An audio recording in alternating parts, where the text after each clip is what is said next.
They sold her for Please, I beg you, $50,000 let me because the go. doctor said she Your was pleas are barren. useless here. But when the But I vampire am lord tasted her innocent. blood, he discovered she carried the rarest gene in 6 centuries the Draco line thought extinct. In 72 hours, this worthless girl would do what no vampire could: save his dying daughter. Through pure empathy, expose a family conspiracy, Get up, we have to and go. claim the throne as the I first can't, my Daywalker leg. queen. You must, This they're is coming. how Brenna Help me. Ashford went from being auctioned like livestock to ruling the immortal elite and making sure the aunt who sold her watched every moment of her triumph. The auction room smelled of old cigars and older money. Brenna Ashford stood on a raised platform in the back corner of the Pinnacle Club, a private establishment in Lower Manhattan, where the wealthy came to buy things that weren't supposed to be for sale. Her hands were bound in front of her, not with rope, but with zip ties that cut into her wrists. The plastic dug deeper every time she moved. She learned quickly not to move. Around her, men in tailored suits nursed cocktails that cost more than Brenna's monthly rent. Women dripped in diamonds, their faces smooth from procedures Brenna couldn't afford and couldn't pronounce. They weren't here for her, or she was just one item in an evening's entertainment. Before her, they'd bid on a racehorse. After her, they'd bid on a Monet. Brenna was 19 years old. She wore a gray dress her aunt had picked out. Vivian said it made her look demure. Brenna knew it made her look like a ghost. The auctioneer, a man with slicked back silver hair and a voice like warm butter, gestured toward her with one manicured hand. Lot 17, female, 19 years of age. Clean bill of health, no addictions, college educated. Documentation confirms infertility, which for certain buyers eliminates future complications. Brenna's jaw tightened. The lie tasted like ash in her mouth. She wasn't infertile. Dr. Harlow had told her as much during her last checkup, the one before Vivian got to him, before the money changed hands and the medical records changed with it. But arguing wouldn't help, not here, not when Rowan's life depended on her silence. She thought of her brother in his hospital bed, 16 years old and fighting leukemia like it was a war he could win through sheer stubbornness. The experimental treatment cost $300,000. Their insurance had laughed. Their family had nothing. Vivian, their legal guardian since the fire that killed their parents, had gambled away Rowan's medical fund at a casino in Atlantic City. When Brenna found out, she'd screamed, she'd cried, she'd threatened to call the police. Vivian had smiled, poured herself a glass of wine, and said 6 words that changed everything. "I found another way, darling." The bidding started at $20,000. A man in the third row raised his paddle, stocky gray beard, eyes that traveled over Brenna like she was a cut of meat. 25, the auctioneer crooned. Paddle in the back. Woman this time dripping emeralds, expression bored. 30, 35, 40. Brenna kept her eyes on the floor. She counted the tiles. 16 across. 22 deep. 352 squares of imported Italian marble beneath her feet. Each one probably cost more than her college textbooks. She'd graduated summa cum laude from Columbia 3 months ago. English literature with a minor in medieval history. Fat lot of good it did her now. 50,000. The voice came from the shadows near the back exit. Deep, measured.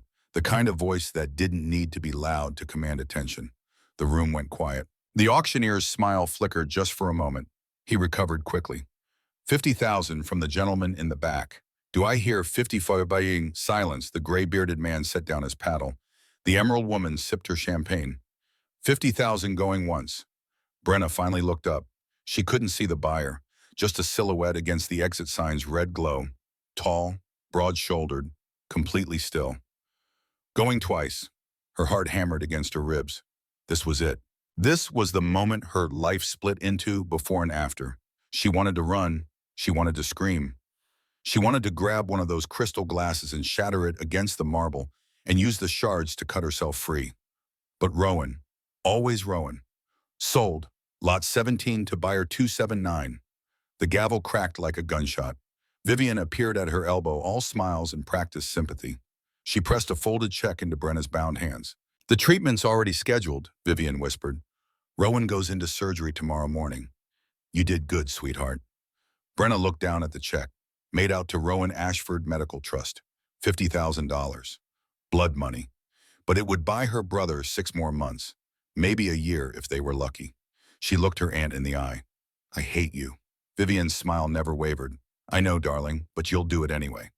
2 men in black suits appeared. They weren't the buyer. They were just facilitators. One cut the zip ties. The other handed her a tablet with a contract already pulled up. Pages and pages of legal text that boiled down to one thing: Brenna Ashford was now property. She signed with her fingertip. The signature didn't even look like hers. Too shaky, too small. "This way, miss." They led her through a service exit down a hallway that smelled of bleach and secrets. At the end, a door opened onto an underground parking garage. A car waited. Not a car, a vehicle. A Maybach black as oil windows tinted so dark she couldn't see inside. The door opened from within. "Get in," said that voice from the auction. Closer now. Still deep, still measured. Brenna got in.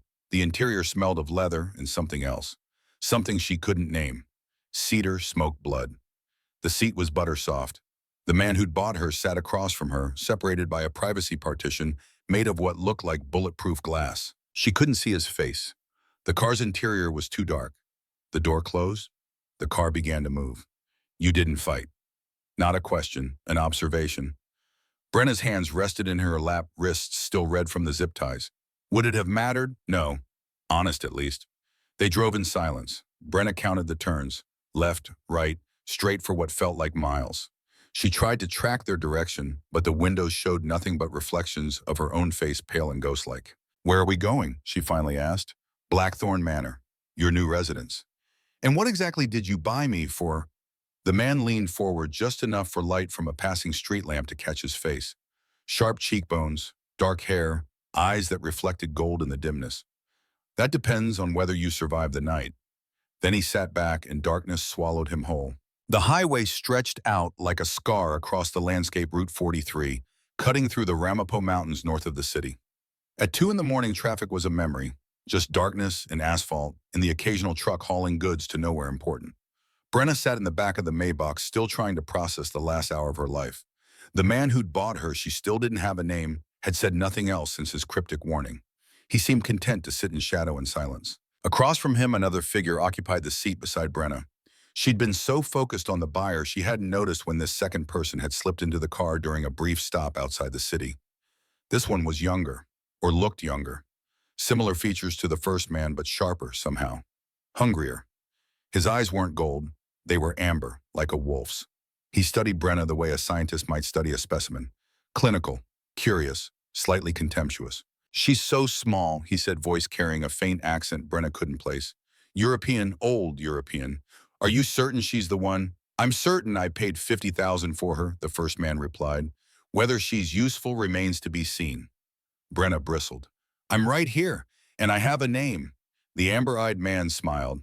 It didn't reach his eyes. "Do you?" Before Brenna could respond, the world exploded. The sound came first, a screech of metal on metal tires losing grip, the sick crunch of impact. Then motion. The Maybach spun like a top rear end, whipping around with centrifugal force that threw Brenna against the door. Her head cracked against the window. Stars burst behind her eyes. The car left the road. For one weightless moment, they were airborne. Brenna's stomach lurched. Then they hit something solid. A tree, a boulder, she couldn't tell, and the front of the vehicle crumpled like paper. The airbags deployed with rifle crack sounds. White powder filled the air. Smoke billowed from the crushed hood, hissing as rain that Brenna hadn't noticed started hitting hot metal. She hung suspended in her seatbelt, head ringing. Blood trickled down her temple where she'd hit the window. Through the spiderweb glass, she could see they'd gone off a steep embankment. The car had wrapped itself around an ancient oak tree front end, completely demolished. A groan came from the front seat. The driver was slumped over the wheel neck, bent at an angle that meant he wasn't getting up. Ever. But the two men in the back, the first man, the one who'd bought her, was conscious. Blood ran from a gash at his temple, black in the darkness. He was moving, trying to free himself from the wreckage.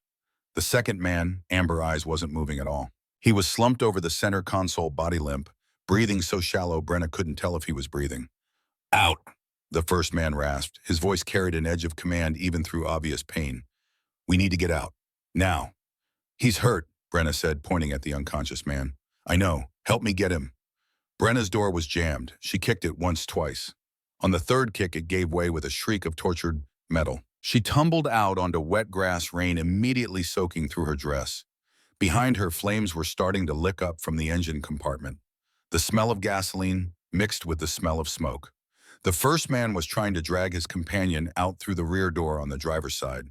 He was strong, impossibly strong, for someone who'd just survived a car crash, but his movements were sluggish. Injured. Brenna ran around the vehicle. Up close, she could see the first man's injuries more clearly. The gash on his head wasn't just bleeding. The blood was wrong, too dark, and his skin had a gray pallor that had nothing to do with shock. Let me help. She grabbed the unconscious man under his arms. He was heavy, far heavier than he should have been for his lean frame, like pulling on a marble statue. Together they hauled him away from the wreckage, got him 10 feet 20, 30. Laid him on the grass just as the Maybach's gas tank caught fire with a muffled whoomp. Flames engulfed the vehicle, turning night into day. In the firelight, Brenna finally got a good look at her buyer's face. He wasn't human. She'd suspected on some instinctive level from the moment she'd heard his voice. But suspecting and knowing were different countries separated by a border of disbelief. His eyes were pure gold now, catching and reflecting the flames. His skin had gone translucent, veins showing dark beneath like a roadmap of shadow. And when he opened his mouth to breathe, she saw them. Fangs. You're... The words stuck in her throat. Ridiculous. Impossible. Yes, he said, saving her the trouble. He turned his attention back to the unconscious man, his brother companion, and pressed 2 fingers to the man's throat. His heartbeat is failing. He's losing too much blood internally. We need to call an ambulance. No hospital. The gold-eyed man's voice was flat. Final. They can't help him. Nothing human can. The unconscious man's eyes fluttered open, amber fading to dull brown. He looked at Brenna with an expression she'd seen before in her brother's hospital room. The look of someone who knew they were dying and had made peace with it. Caspian, he whispered, leave me, they'll come back. They'll finish it. Quiet, Thorn. The first man, Caspian, gripped his brother's hand. For the first time since Brenna met him, emotion cracked through his controlled exterior. Fear, raw and undisguised. You're not dying tonight. Thorn's gaze slid to Brenna. The girl. Why is she here? Long story. We don't have long. Thorn coughed. More of that too dark blood leaked from the corner of his mouth. It was Seraphine, had to be. Sabotage. I know. Father won't forgive this. Father isn't here. I am. Caspian looked at Brenna then, and she saw calculation behind the fear. Measuring, weighing, coming to some decision she didn't understand. She's bleeding. Brenna touched her temple. Her hand came away red. She'd forgotten about the cut from the window. It wasn't serious, just a scalp wound bleeding the way they did, looking worse than it was. But the way Thorn was looking at her now. Hunger. Don't, Caspian warned. I'm dying, Thorn said simply. And she's bleeding. And she's human, which means she's food. Brenna scrambled backward. Her heel caught on a root, and she went down hard, landing on her tailbone. Pain shot up her spine, but she barely felt it. Adrenaline drowned out everything except the need to run. But Caspian moved faster. He was between her and Thorn in an eye blink, moving with a speed that defied physics. She's not food. She's what your purchase, your toy. She's the reason you're going to live. Caspian turned to Brenna. In the firelight, his face was all planes and shadows, beautiful and terrible in equal measure. I need you to trust me. You're insane. Probably, but my brother is dying and you're the only thing that can save him. Brenna's mind raced. This was impossible. Vampires weren't real.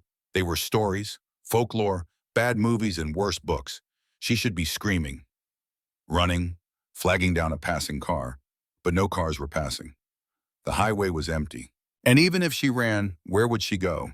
She was 30 miles from the city in the middle of nowhere at 2 in the morning, in a torn dress and no shoes because they'd been left behind in the burning wreckage. And Rowan. Always Rowan. The check had already cleared. The surgery was already scheduled. If she died on this roadside, her brother died in a hospital bed 3 weeks later. She met Caspian's gold eyes. What do you need me to do? Relief flickered across his face. Give him your blood. Just a little. Enough to stabilize him until we can get him somewhere safe. He'll kill me. I won't let him. Caspian extended his hand. I swear on my house and my line. You saved us once already by pulling us from the wreck. Save us again. Please. The please did it. This creature, this impossible thing, was begging her. Brenna took his hand. His skin was cold, but his grip was steady. He pulled her to her feet and led her back to where Thorn lay dying on the wet grass. Up close, she could see how bad it was. Thorn's breathing had gone shallow and ragged. The color had drained from his face entirely. His eyes were closed. Caspian knelt beside his brother and lifted Thorn's head onto his lap. Then he looked up at Brenna. Your wrist. Hold it near his mouth. His instincts will do the rest. Brenna knelt in the mud and rain, held out her arm. Her hand shook. It's going to hurt, Caspian warned. But I'll pull him off before he takes too much. You have my word. Words were cheap, but Brenna had already made her choice back in that auction room. She'd decided to trust that monsters could be negotiated with. Might as well commit to the bit. Do it. Thorne's eyes snapped open. Not brown anymore, not even amber. Whoosh molten red. He moved like a striking snake. His hand clamped around Brenna's wrist with bruising force. His mouth found the inside of her forearm, where the veins ran close to the surface. The bite was agony. Brenna screamed. She couldn't help it. It felt like being stabbed with hot needles, like acid in her veins, like every nerve in her arm had been set on fire. But worse than the pain was the sensation of draining. She could feel her blood leaving, her body feel the pull of it, like a hook behind her sternum was being yanked toward Thorne's mouth. Just when she thought she might pass out, Caspian grabbed Thorne's shoulder. Enough! Thorne didn't stop. Thorne! Enough! Caspian wrenched his brother away, physically hauling him back. Thorne fought him, snarling like an animal, mouth stained red. But Caspian was stronger or more in control, and he held firm. Brenna collapsed onto her side, cradling her bleeding arm against her chest. The bite marks were deep. She could see muscle beneath torn skin. Shock was setting in, making everything distant and cold. But through the haze, she noticed something. Her blood was glowing.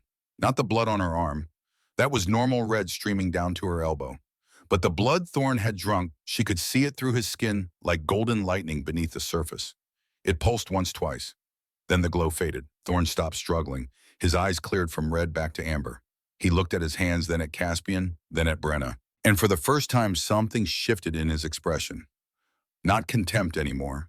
Something closer to respect. What was that? His voice was stronger now. The death rattle, Guillaume. What is she? I don't know, Caspian admitted. He was still staring at Brenna. But we're going to find out. Brenna's vision was tunneling, the edges of the world going dark. The last thing she heard before consciousness left her was Caspian's voice, closer now, lifting her from the mud. Stay with me. Just a little longer, stay with me. Then darkness, complete and merciful. She woke to silk. That was the first sensation. Not the pounding headache or the burning ache in her arm, but the feeling of expensive sheets against her skin. Egyptian cotton, maybe higher, the kind of fabric that whispered when you moved. Brenna opened her eyes, stared at a ceiling that was too far away. High, vaulted, decorated with plasterwork that probably dated back to the 19th century. A chandelier hung overhead, crystals catching morning light through tall windows. She was in a bedroom the size of her entire apartment. Four-poster bed, actual antiques for furniture, artwork on the walls that looked museum quality. The windows were draped in velvet, the color of wine. This wasn't a hospital. Memory crashed back. The auction, the crash, the blood, the bite. Brenna sat up too fast. Pain lanced through her skull, and she had to close her eyes against a wave of nausea. When it passed, she looked down at her arm. The bite was bandaged. Clean white gauze wrapped from wrist to elbow, the kind of professional medical dressing that required skill to apply. No blood seeped through. It didn't even hurt much anymore. Just a dull throb like an old bruise. She was wearing different clothes. Not the gray dress from the auction, but a simple white cotton nightgown. Someone had undressed her, bathed her, probably judging by the faint scent of lavender on her skin. The violation of it made her skin crawl, but at least she was alive. The door opened. A woman entered. 60-something, silver hair pulled back in a severe bun, dressed in black with a crisp white collar. She carried a breakfast tray. You're awake. The woman's voice was clipped. British accent, working-class roots buried under decades of practiced refinement. Good. Master Caspian will want to know. She set the tray on a bedside table. Coffee, toast, scrambled eggs, orange juice. The sight of food made Brenna's stomach growl despite everything. Where am I telling you? Blackthorn Manor, Master Caspian's estate. The woman poured coffee with practiced efficiency. You've been unconscious for 16 hours. The doctor said you lost a significant amount of blood, but should recover fully with rest. Doctor, our physician, Dr. Thane, he's human if that's what concerns you. The woman's expression was unreadable. I'm Cordelia Graves, head of household staff. You'll answer to me for daily matters. Brenna accepted the coffee because her hands needed something to do. It was perfect. The exact temperature, the exact ratio of cream and sugar she preferred, which meant someone had been paying attention. I want to see my brother. Master Rowan is at Mount Sinai Hospital receiving treatment. The surgery was successful. He's in recovery. Relief hit Brenna like a physical force. She'd done it. The nightmare had been worth it. Rowan would live. What am I doing here? You're recovering from injury sustained in service to House Nightshade. Cordelia smoothed an already smooth bedspread. Master Caspian will explain the details. And after I recover, that depends on you and on what Master Caspian discovers about your unusual nature. Cordelia's gaze dropped to Brenna's bandaged arm. Something flickered in her eyes, not sympathy, more like warning. You do well to eat and rest. You have a visitor in an hour. She turned to leave. Wait, Brenna set down the coffee cup. Am I a prisoner? Cordelia paused at the door. When she looked back, her expression had softened fractionally. Not kindness, but something close to pity. You were sold, Miss Ashford, to House Nightshade for $50,000. Your legal status is complicated, but no, you're not a prisoner. The doors aren't locked. You can leave anytime you wish. But your brother's treatment costs $300,000. Master Caspian has agreed to cover it, all of it, as well as his university expenses when he recovers, in exchange for your service. The world tilted again. Service. You'll be our daylight liaison, running errands during sunlight hours, managing contractors, handling legal matters that require a human face. In essence, you'll be doing what we cannot. Cordelia's lips pressed into a thin line. It's not slavery, Miss Ashford. You'll be paid a salary. You'll have room and board. And when your contract is fulfilled 5 years, you'll be released with a substantial settlement. 5 years, an eternity and an eye blink. What if I say no? Then Master Caspian will still honor his commitment to your brother's care. You're free to leave. Cordelia opened the door. But you'll leave with nothing. No money, no home. Your aunt sold your apartment to pay her debts. No job prospects with your, shall we say, unusual employment gap on your resume. And you'll leave knowing that you could have had security, safety, a future. She stepped into the hallway. Choose wisely, Miss Ashford. 1 hour. The door closed with a soft click. Brenna stared at her untouched breakfast, at the bandage on her arm, at the room that was gilded cage or sanctuary depending on how she chose to see it. 5 years. For Rowan's life. For her own survival. For the chance to understand what had happened on that roadside. Why her blood had glowed gold. What she was. Brenna picked up the coffee again. Drank it down. Let the caffeine sharpen her dulled edges. Then she ate the eggs. The toast. The orange juice. She would need her strength for whatever came next. When Cordelia returned exactly 1 hour later, Brenna was dressed in the clothes that had been left in the wardrobe. Simple. Black slacks, white blouse, low heels. The uniform of a hired professional. I'll stay, Brenna said. 5 years, for Rowan. Cordelia's expression didn't change. She simply nodded. Master Caspian is waiting in his study. Follow me. Blackthorn Manor was a labyrinth of wealth. Corridors lined with oil paintings, their subjects watching with dead eyes. Sculptures on pedestals, some classical, some modern, all expensive. Persian rugs that silence footsteps. Crown molding. Chair rails. Wainscoting. Every architectural detail screaming old money and older secrets. They passed other staff members. Men and women in black and white moving with practiced efficiency. Some were human, Brenna could tell by the warmth in their skin, the way they breathed. Others were something else. They moved too smoothly. Didn't breathe at all. And their eyes tracked Brenna with predatory focus as she passed. She kept her gaze forward. Didn't react. Her father had taught her that before he died. When you're afraid, don't show it. Predators can smell fear. The study was on the second floor behind double doors of dark mahogany. Cordelia knocked once. Enter. The voice was Caspian's. Brenna recognized it now. Cordelia opened the doors and gestured for Brenna to step inside. Then she withdrew, closing the doors behind her. The study was smaller than the bedroom, but no less impressive. Floor-to-ceiling bookshelves, ladder on a rolling track, leather-bound volumes that looked like first editions. A massive desk dominated the center of the room, mahogany like the doors carved with intricate designs. Behind it, tall windows looked out over grounds that seemed to stretch forever. Forest and lawn and distant stone walls. Caspian stood by the window. In daylight, he looked almost human. No translucent skin, no visible veins. Just a man in expensive clothes, dark slacks, white shirt with sleeves rolled to his elbows, no tie. His dark hair was pushed back from his forehead. The cut on his temple had healed completely. Not even a scar. He turned when Brenna entered. His eyes were still gold, but muted now. Almost human. Miss Ashford, I'm glad to see you recovered. Cordelia said you wanted to see me. Yes. He gestured to one of the leather chairs facing his desk. Please, sit. Brenna sat, kept her hands folded in her lap, waited. Caspian moved to his desk but didn't sit. He leaned against it instead, arms crossed, studying her. First, I owe you an apology. The circumstances of your arrival at this house were unorthodox. You were purchased at auction, nearly killed in an automobile accident, and subjected to my brother's feeding. None of this was in the original agreement. There was no original agreement. You bought me. I bought your contract from your aunt. A contract you signed involuntarily. Brenna's laugh was sharp, bitter. Voluntarily? You could have refused, and my brother would have died. Caspian inclined his head. Acknowledgement. Yes, your aunt made the terms clear, I assume. She made everything clear, including the fact that she'd forged medical documents to make me more attractive to buyers. Something dangerous flickered in Caspian's eyes. Explain. The infertility diagnosis. It's fake. My doctor told me 6 months ago I'm perfectly healthy. But Vivian, my aunt, she bribed Dr. Harlow to change my records. She said buyers prefer girls who can't get pregnant. Less complications. The temperature in the room dropped 10 degrees. Caspian's jaw tightened. Your aunt is a piece of work. She's a monster. No, Miss Ashford. I'm a monster. Your aunt is simply human garbage. There's a difference. He pushed off from the desk, began pacing.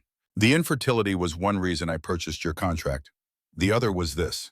He picked up a folder from his desk, opened it, pulled out what looked like a printout of genetic testing results. Before the auction, potential buyers were provided with basic information about each lot.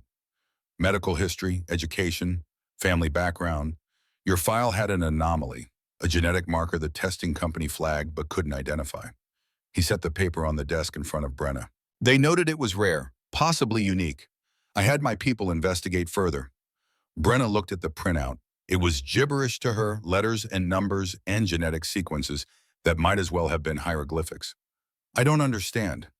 Neither do we, not fully, but we know it's old, very old, older than most vampire lines. Caspian's gold eyes fixed on her. When Thorn drank your blood, it healed him. Not slowly as vampire healing normally works, instantly, and there was a glow, a golden light beneath his skin. I saw it. That shouldn't be possible. Human blood doesn't carry magic. It's food, nothing more. But yours, he trailed off, shook his head. We need to understand what you are. I'm human. Are you, what? The question hung in the air between them.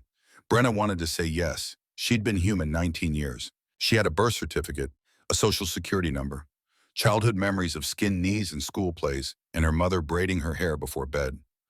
But the glow, the way Thorn had looked at her with shock instead of satisfaction. I don't know, she admitted finally, quietly. Caspian nodded, as if he'd expected that answer. We'll find out, together, but that's long-term. For now, I have a more immediate problem.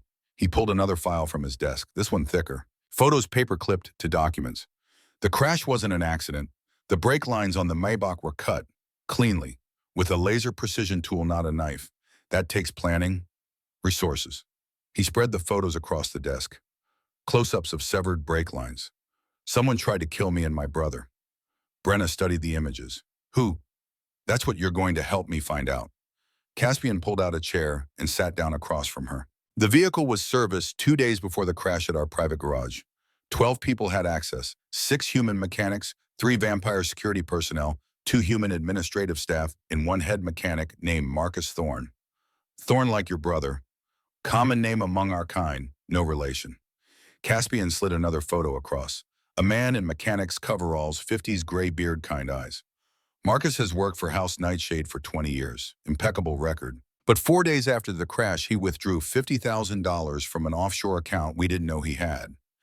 $50,000, the same amount Vivian got for Brenna. You think he was paid to sabotage your car? I know he was. What I don't know is by whom or why or where he is now. Caspian leaned back in his chair. He disappeared the morning after the crash, abandoned his home, his belongings, everything. But he left one thing behind. He pulled out a final document, property records. A cabin in the Catskills, purchased under his wife's maiden name 15 years ago. It doesn't show up in any of his official records. Caspian looked at Brenna. I need you to investigate. Go to the cabin, see what you can find. Documents, equipment, anything that might tell us who hired him. Why me? Because you're human and daylight. If Marcus has gone to ground, he's hiding somewhere we can't easily reach. But you can walk in sunlight. You can access human databases, ask questions without raising vampire suspicions. He folded his hands on the desk. And because you're smart, Columbia graduate, English literature, you know how to research, how to analyze, how to find patterns in chaos. Brenna's mind was racing. This was insane, all of it. She should leave, walk out of this manor and never look back. But Rowan, and the mystery, and the grudging respect in Caspian's voice when he called her smart. I'll do it, she said, on one condition. Name it. I want to see my brother, in person. I want proof he's really okay. Caspian smiled. The expression transformed his face, made him look younger, less dangerous, almost kind. Done. Cordelia will arrange a car to take you to Mount Sinai this afternoon. You'll have 2 hours with him. Then we'll send you to the cabin the day after tomorrow. He stood, extended his hand. Do we have a deal, Miss Ashford? Brenna looked at his hand. Cold skin, steady grip. The hand of a monster who just called her smart, who'd apologized, who was giving her a choice. She took it. We have a deal. That afternoon, Brenna sat beside Rowan's hospital bed, holding his hand while he slept. The surgery had gone well. The doctors were cautiously optimistic. Color had returned to his cheeks. His breathing was steady and deep. She stayed the full 2 hours watching him sleep, memorizing the peaceful expression on his face. When the nurse told her visiting time was over, she leaned down and kissed his forehead. I love you, she whispered. I'm doing this for you. Remember that. He didn't wake, but his fingers tightened around hers for just a moment before relaxing again. The next day, Brenna stood in the garage at Blackthorn Manor, staring at the wreckage of the Maybach. The vehicle had been towed back and laid out on a tarp like a body at a morgue. Burnt metal, shattered glass. The front end completely caved in from the impact with the tree. She'd spent yesterday recovering, processing, coming to terms with her new reality. Now she was earning her keep. Find anything? Thorne appeared beside her, silent as smoke. He moved like that now after drinking her blood. Faster, quieter. He'd thanked her yesterday awkwardly, stumbling over the words like they were foreign to him. Not yet. Thorne crouched beside the wreckage, examining the undercarriage with professional focus. He'd been a soldier once, Brenna had learned, several times across several centuries. He knew vehicles and weapons and tactics. Here, he pointed. Fender well, rear passenger side. Brenna knelt beside him, careful not to touch the burnt metal. Wedged in the twisted frame was a scrap of fabric. Tiny, no bigger than her thumbnail. Bright neon yellow. That wasn't in any of the photos, she said. No. Thorne pulled out a pair of tweezers and carefully extracted the fabric, held it up to the light. Synthetic, probably from a jacket or vest. Can you get a scent? Thorne shot her a look. What makes you think I can smell that? You're a vampire. Don't vampires have enhanced senses? We're not bloodhounds. But he held the fabric to his nose anyway, inhaled. His expression changed, went hard. What? Brenna pressed. Sulfur, faint but there, and cheap cologne, the kind you buy at drugstores. He stood still, holding the fabric. This wasn't vampire work. The House of Vane uses assassins and magic. This smells human. Marcus, maybe, or someone Marcus was working with. Thorne pulled out his phone, snapped a photo of the fabric. I'll send this to Caspian, see if we can trace the material. He walked away, phone already to his ear, leaving Brenna alone with the wreckage. She circled it slowly, looking for anything else the investigators might have missed. The car had been examined thoroughly. Caspian was nothing if not thorough, but sometimes fresh. Eyes caught details. There, under the rear axle, a smear of something dark. Not oil, not rust. She touched it carefully, pulled her finger back, sniffed. Paint, neon yellow paint, the same color as the fabric. Brenna pulled out her own phone, took photos from multiple angles. Then she stood back and looked at the crash scene as a whole. Someone wearing neon yellow had been under this car, close enough to leave fabric behind, close enough to leave paint, probably kneeling or lying on a creeper to access the brake lines. Someone who worked in the garage, had access, opportunity, and 50,000 reasons to commit murder. Marcus. Brenna pulled up the property records Caspian had given her. The cabin was 3 hours north. Remote, no neighbors for miles. The perfect place to hide after committing a crime. She texted Caspian, found evidence. Preparing for cabin trip tomorrow. Need backup. His response came within seconds. Thorne will accompany you. Be ready at dawn. Brenna pocketed her phone, looked at the wreckage one last time. Someone had tried to kill Caspian and Thorne, had nearly succeeded, and that someone had left behind a calling card in neon yellow. She would find him. She would find out who'd hired him, and she would make sure they paid. Not for Caspian, not for Thorn. But because Brenna Ashford had been pushed around her whole life, sold, bought, treated like a commodity, no more. The Solstice Gala was the kind of event that required 3 days of preparation and an entire staff working around the clock. Brenna had thought the auction room was opulent. She thought Blackthorn Manor was impressive. The ballroom put both to shame. 2 stories tall, with a domed ceiling painted with celestial scenes, stars and planets and constellations Brenna didn't recognize. Chandeliers hung like crystal forests, each one worth more than a house. The floor was polished marble black, shot through with veins of gold. At one end, an orchestra was setting up. At the other, tables groaned under elaborate floral arrangements and ice sculptures that wouldn't melt for hours despite no visible refrigeration. Magic. It had to be. Brenna stood in the doorway trying not to gawk. Cordelia had told her to report to the ballroom at 6 p.m. The gala started at 8. Guests would arrive between 7:30 and 7:45. Vampire aristocracy from up and down the eastern seaboard. Treaties would be renewed. Alliances reaffirmed. Politics conducted over champagne and blood cocktails. And Brenna would be there, not as staff, as bait. "Miss Ashford," Caspian's voice. She turned. He was descending the grand staircase that led to the second-floor gallery. And he wasn't alone. Beside him walked a girl, 8 or 9 years old, with dark hair that fell in waves past her shoulders. She wore a blue velvet dress with black lace trim. Her feet made no sound on the marble steps. Her skin had the same translucent quality as Caspian's, though less pronounced. She looked like a porcelain doll, beautiful and fragile and utterly completely dead inside. "Brenna," Caspian said, using her first name for the first time. "This is my daughter, Isolde." The girl stopped 3 steps above the bottom, eye level with Brenna. Her gaze was flat, assessing. She had her father's eyes, gold though lighter, amber shot through with bronze. "Hello," Brenna said softly. Isolde didn't respond, just stared. "She doesn't speak much anymore," Caspian said quietly. A thread of pain ran through his voice. "Not since her mother died." "I'm sorry." Isolde turned abruptly and walked away, down a side corridor, disappearing into shadows without looking back. Caspian watched her go. His expression was carefully neutral, but Brenna could see the hurt underneath, the helplessness. A father who'd lived 900 years and couldn't figure out how to comfort his own child. "She won't eat," he said after a moment. "Won't sleep, barely acknowledges anyone's existence. The trauma of watching her mother burn in sunlight has broken something inside her." Brenna's throat tightened. Vampire children are vulnerable to sunlight until they reach maturity, usually around 20 years of age. "My wife took Isolde outside one morning to show her the garden in daylight. A barrier spell was supposed to protect them." His jaw clenched. "The spell failed. My wife burned. Isolde survived, but she's never been the same." "That's terrible." "Yes." Caspian turned to face Brenna fully. "Which brings me to why you're here. Tonight's gala isn't just a social function. It's a test. For you." Brenna's stomach dropped. "What kind of test?" "The kind that determines whether you live or die." He gestured for her to follow him.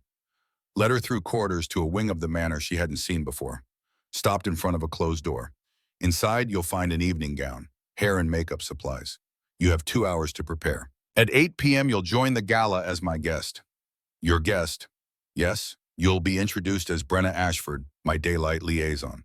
Some vampires will be curious, others suspicious. A few will be hostile." His gold eyes bored into hers. "Someone in this house betrayed us, paid Marcus to sabotage our vehicle. That someone will likely be at the gala tonight. And you want me to, flush them out. I want you to be visible, vulnerable, a human in a room full of predators. If our saboteur thinks you might know something, they'll make a move. Try to intimidate you, question you, perhaps attempt to remove you as a threat." Caspian's voice was ice cold. "When they do, we'll be watching, and we'll have our traitor." Brenna stared at him. "You're using me as bait." "Yes. And if your traitor decides to just kill me outright, then Thorn and I will intervene." He placed a hand on her shoulder. The touch was surprisingly warm. "I won't let you die, Brenna. You have my word." Words were cheap, but Brenna had learned over the past few days that Caspian didn't give his word lightly. When he made a promise, he kept it. "What if I refuse? Then you stay in your room tonight, safe, hidden, and we lose our best chance to find who's trying to destroy my house." His hand dropped. I won't force you. This is your choice. Brenna thought of Rowan in his hospital bed, of the cabin trip she and Thorne had taken that morning, finding nothing but dust and abandoned furniture, of Isolde's dead eyes, of the way Vivian had smiled when she handed over that check. Brenna Ashford had been pushed around her whole life. Tonight she could push back. I'll do it. Caspian's expression softened, almost imperceptibly, but enough. Thank you. He opened the door. Inside was a room that had been converted into a dressing suite. Mirrors, makeup stations, wardrobes full of evening wear, and hanging in the center on a dress form a gown that made Brenna's breath catch. Crimson silk, deep as arterial blood, backless with a plunging neckline and a slit up the left thigh. Elegant and dangerous in equal measure. Red, Brenna said. That's bold. That's the point. You're not invisible anymore, Brenna. Tonight, every vampire in that ballroom will see you, and they'll wonder what you're worth. Caspian stepped back. Make them wonder. He closed the door, leaving Brenna alone with the dress and her racing heart. 2 hours later, she descended the same staircase Caspian and Isolde had walked down. But where Isolde had been silent and ghost-like, Brenna felt like she was on fire. The dress fit perfectly, hugged every curve, moved like water when she walked. Her hair had been styled in loose waves pinned on one side with a silver clip. Makeup, dramatic, smoky eyes, dark lips, sharp contours that made her look older. Dangerous. She barely recognized herself in the mirror. Staff had started admitting guests 30 minutes ago. Now the ballroom was half full, vampires mingling in small groups. The sound of conversation was strange, too quiet, too controlled. Humans talked over each other, laughed too loudly, filled silence with noise. Vampires spoke in measured tones, every word chosen carefully, every gesture deliberate. It was like watching a dance where everyone knew the steps but her. Thorne appeared at her elbow. He wore formal black, no-tie first, 2 buttons of his shirt undone, rakish and dangerous. You clean up well, he said. So do you. I've had centuries of practice. He offered his arm. Shall we? Brenna took it. Let him lead her down the staircase and into the ballroom. Every conversation stopped. Every head turned. Brenna felt the weight of 100 stares. Predatory. Curious. Hungry. She wanted to run, wanted to turn and flee back up those stairs and lock herself in her room. But Rowan, and Caspian's promise, and the knowledge that somewhere in this room was the person who'd tried to kill the man who'd saved her brother. She lifted her chin, met those stares with one of her own, let them look. Thorne led her to the center of the ballroom. The orchestra was playing something classical and haunting. A waltz. Dance with me, Thorne murmured. It'll give us cover to talk. I don't know how to waltz. Follow my lead. I'll make you look good. He pulled her into the dance, and somehow, whether through centuries of practice or literal magic, he made it easy. Brenna's feet found the rhythm. Her body followed his lead. They spun across the marble floor like they'd been partners for years.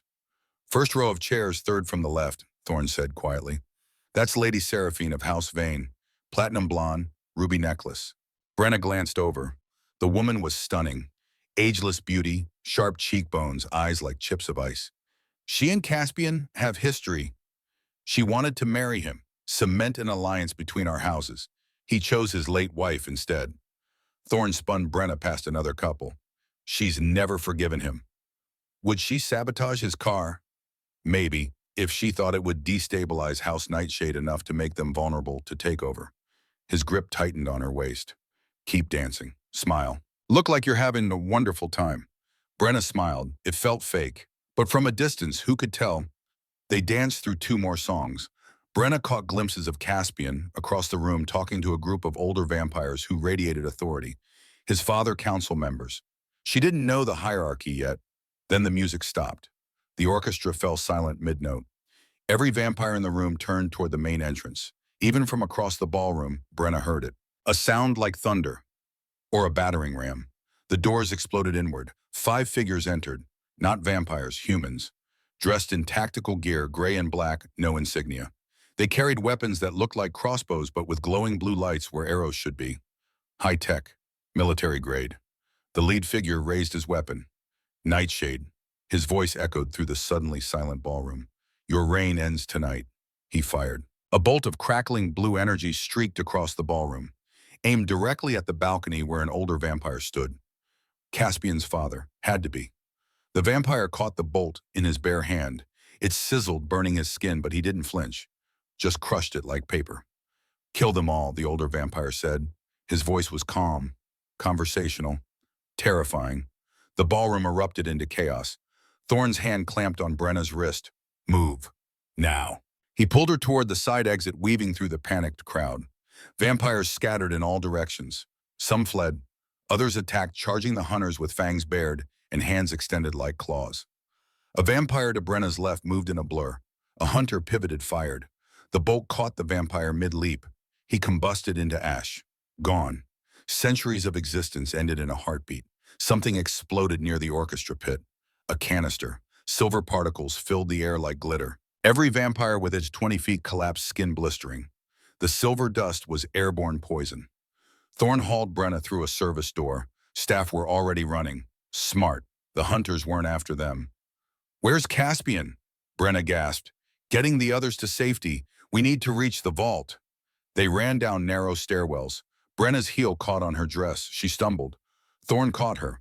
Take them off, he said. Brenna kicked off the heels.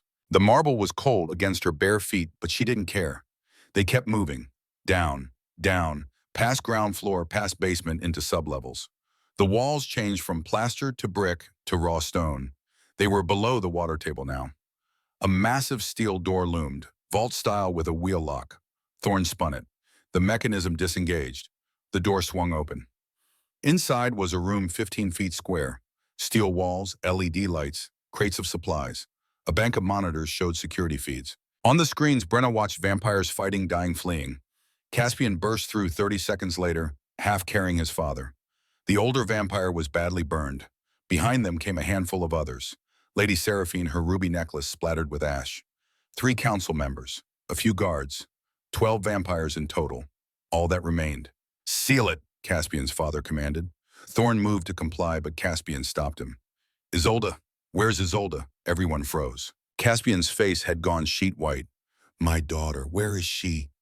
Lady Seraphine spoke, her voice cold. She was in the gallery. I saw her when the attack started. And you didn't bring her? Caspian's voice was barely above a whisper. I brought myself and 3 council members. I'm not your daughter's keeper, Caspian. Caspian moved before anyone could react. He had Seraphine by the throat, lifting her, slamming her against the steel wall. His fangs were fully extended. His eyes had gone from gold to blood red. She's 8 years old. She's dead weight, a liability. You know the rules. In a crisis, we save the house, not... Caspian's father's voice cut through. Enough. Caspian, release her. We'll send a team back for Isolde once we've secured the perimeter. There is no perimeter. They have silver gas and UV weapons. We're being exterminated. But Caspian dropped Seraphine, turned to Thorne. I'm going back. You're not. Thorne blocked the door. That's suicide. That's my daughter, who will be just as dead whether you die trying to save her or not. Thorne's voice was hard. We regroup. We plan. We don't throw away the heir to House Nightshade on a rescue mission that has a 90% failure rate. She's my daughter. And you're my brother. I'm not losing both of you tonight. Brenna looked at the monitors, found the feed showing the gallery. There, a small figure in blue velvet huddled behind a column. Isolde, alive, but surrounded. 3 hunters were sweeping the upper levels. Brenna made her decision.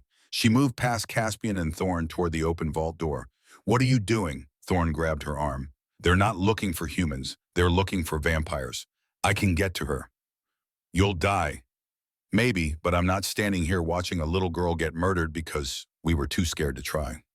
Caspian turned, his red eyes fixed on Brenna. For a moment, she thought he might stop her. Instead, he pulled something from his pocket. A keycard, black with a silver stripe. Gallery access. It'll open the private lift. His voice shook. If you can get her to the North Tower, there's a car in the underground garage. Keys in the ignition. Drive north. Don't stop until you're out of the state. Brenna took the keycard. I'll bring her back here. No, this room won't stay safe forever. They'll breach it eventually.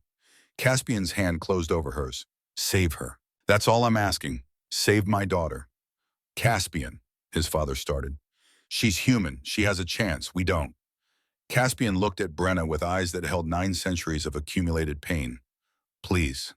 Brenna nodded, slipped the keycard into the bodice of her dress. She was halfway out the door when Caspian called her name. Brenna, she turned. Thank you. Then Thorne sealed the vault behind her, and she was alone with the sound of her own heartbeat and the distant echo of death above. The private lift was hidden behind a panel. Brenna swiped the keycard. The panel slid open. The elevator was silent, moving upward. The gallery was on the third floor. The lift opened onto a small alcove behind a tapestry. Brenna pushed the heavy fabric aside. Carnage. Bodies. Not vampires they turned to ash. These were human staff members. The hunters had cutted them down. Blood pooled on the marble. Brenna's bare feet slipped. She grabbed the wall. The smell hit her. Copper and smoke and chemicals. Her stomach heaved, but she forced it down. Isolde was somewhere in this nightmare. Brenna moved along the gallery's outer wall, staying low. Through the open railing, she could see down into the ballroom. Most of the vampires were gone now. The hunters were working through the upper floors. She heard boots on marble, coming closer. Brenna pressed herself into the shadow of a statue. She held her breath. A hunter walked past close enough to touch. He held his crossbow at ready position, sweeping it back and forth. He passed without noticing her. Brenna waited until his footsteps faded. Then she moved. The column where Isolde had been was 30 feet away. Brenna covered the distance in a low crouch, her dress dragging through blood and ash. She rounded the column. Empty. No. A small shoe lay on its side. Black patent leather. Isolde's shoe. Still warm. A sound. Barely audible. A whimper quickly stifled. Behind the next column. 20 feet. Brenna moved carefully, avoiding debris. Broken glass, ash, a diamond earring winking in emergency lighting. She reached the column, peered around it. Isolde was there, pressed into the corner, making herself small. Her blue dress was torn. Ash streaked her face. But she was alive. Her gold eyes went wide when she saw Brenna. Shh. Brenna pressed a finger to her lips, then extended her hand. We're leaving, now. Isolde didn't move, just stared. Your father sent me. He wants you safe. Still nothing. The girl was frozen. Brenna softened her voice, the tone she'd used with Rowan during his worst hospital days. I know you're scared. I'm scared too, but I need you to trust me. Can you do that? Isolde's lips moved. No sound came out. That's okay. You don't have to talk. Just hold my hand. Brenna reached out again. Waited. After an eternity, Isolde's small hand slipped into hers. Cold skin, trembling fingers. Good girl. Now we're going to walk very quietly. If I squeeze your hand, you stop moving. Understand? A tiny nod. They moved back toward the alcove, keeping to shadows. Brenna's senses were on high alert. Every sound made her flinch. They were 15 feet from the alcove when she heard voices.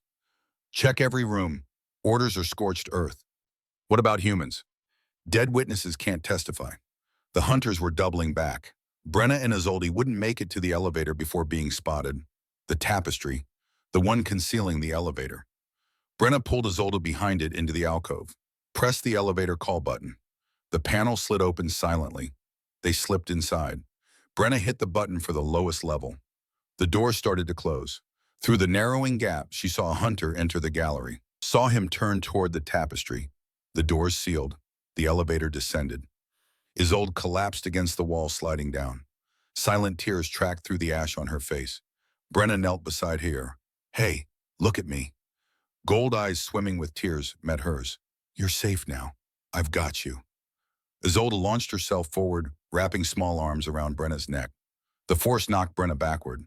They ended up in a heap on the elevator floor, Isolde clinging like she'd never let go. Brenna held her, stroked her hair, whispered comfort.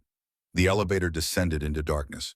The lowest level connected to Prohibition-era tunnels, bootlegger escape routes from the 1920s. The vampires had maintained them, turned them into a secret network. The elevator opened onto a corridor carved from rock. Battery-powered lights cast weak yellow light. The air smelled of minerals and mold. Brenna lifted Isolde, settling her on her hip. 8 years old, but she weighed nothing. We need to get to the North Tower garage, Brenna said quietly. Do you know which tunnel? Isolde pointed left. They walked through tunnels that twisted like a maze. Brenna lost track of direction, but Isolde seemed certain, pointing at intersections without hesitation. They walked for 20 minutes. The tunnels gradually sloped upward. The walls changed to brick. They were under a building now. The tunnel ended at a metal door, locked from this side with a deadbolt.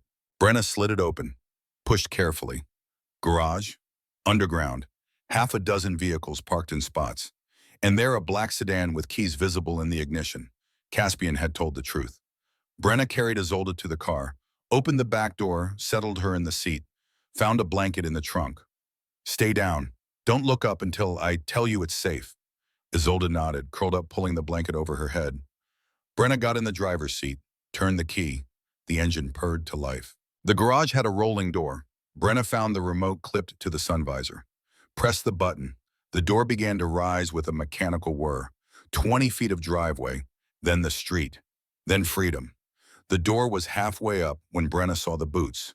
3 pairs standing outside. Hunters. One crouched. Saw the car. Saw Brenna. Raised his weapon. Brenna floored at it. The sedan shot forward. The hunter fired. The blue bolt sizzled past the windshield, missing by inches. The car roared up the ramp. The door was 3/4 open. Enough space. Just enough. Metal scraped as the roof caught the edge. Then they were through, tires shrieking as Brenna yanked the wheel hard right. The hunters scattered. One wasn't fast enough. The sedan's rear quarter panel clipped him, sending him sprawling. Brenna didn't look back.